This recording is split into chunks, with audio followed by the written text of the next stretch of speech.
Hi guys, this is the Adventurous Allotment here. What we're looking at the moment is Fuchsia procumbens fruit, and this is about as ripe as I've ever got them, so I figured that they're just about as good enough to do a taste test on as they'll ever be. I mean, the plant itself is trailing fuchsia, one of the only ones in the world, if not the only one in the world, and it's a beautiful plant as well. I mean, it's trailing, obviously.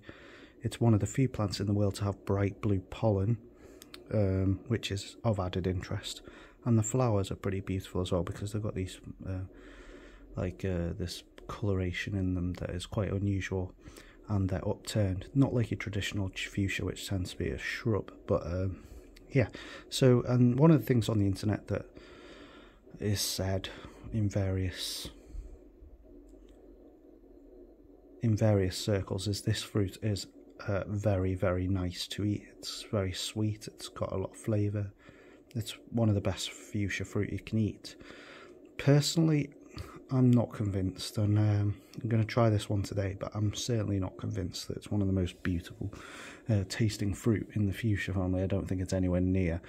So I'm going to taste this now and tell you what my opinion is, and I don't think, just to save you the trouble, I mean, I got this plant actually partially to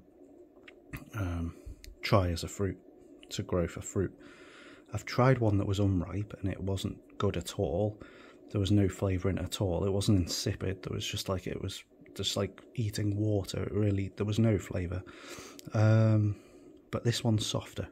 Not much, but it's definitely got to the ripe stage, because you can see the coloration on the bottom. It's sort of going over ripe in a sense, but we'll see what it tastes like. I'm not, but again, I'm not convinced. So yeah, so what I'll do is I'll try it and I'll give you my opinion on it. Again, not convinced, but if that, I don't know whether you can get a closer look, probably too far, but it's not too dissimilar to a fuchsia fruit anyway. It's not far removed from the sort that you would have otherwise, other than it's not quite as dark. The usual fuchsia fruit is sort of goes to black or very, very dark red. So yeah, well, I'll try it now and see what I think of it. So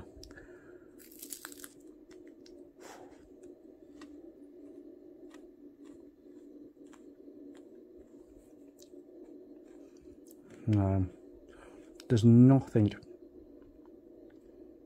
There's a lot of seeds in it. It's like the consistency of a chili pepper. Have a look in that. It's not edible. I mean, I'm sure it is edible technically, but it's not worth it. There's no taste in it at all. It's got a strange gluteny centre that I can't describe. Almost like gel-like liquid. The seeds are very numerous. In fact, it reminds me of a chili pepper, actually, the way the seeds are. But there's no taste, and there's no reason to get it for fruit. They're simply not tasting, and I could say that maybe it's just this variety is not good to taste, because in some varieties, some plants like Lacesteria, you have some, that's the Himalayan honeysuckle, you have some fruit that is really nice, and then the next plant has fruit that's very insipid. But given the taste of this, with no taste whatsoever, I cannot imagine there's any value in this whatsoever to make this an eating fruit. So if anyone's wondering about growing this at all, I personally wouldn't bother growing it for fruit, but I'd certainly consider growing it as an ornamental, because these plants are really, really something else as an ornamental. Maybe sort of in a pot flowing down the side of it type of thing we're thinking of there. But as a fruit, as a food, it's not worth it. I'd leave that one really. Anyway, that'll be going in the bin, or I might see if we can grow a few more seeds out of that, because I can germinate a few seeds, because it is a nice fruit. Despite the lack of taste, it's a nice it's a nice plant, not a nice fruit. It's a nice plant despite the lack of taste. But anyway, thanks for watching. Please like, please subscribe, and if you've tasted this fruit before, do you find any variation in it, or is it just bland and pointless? Anyway, I'll see you next time.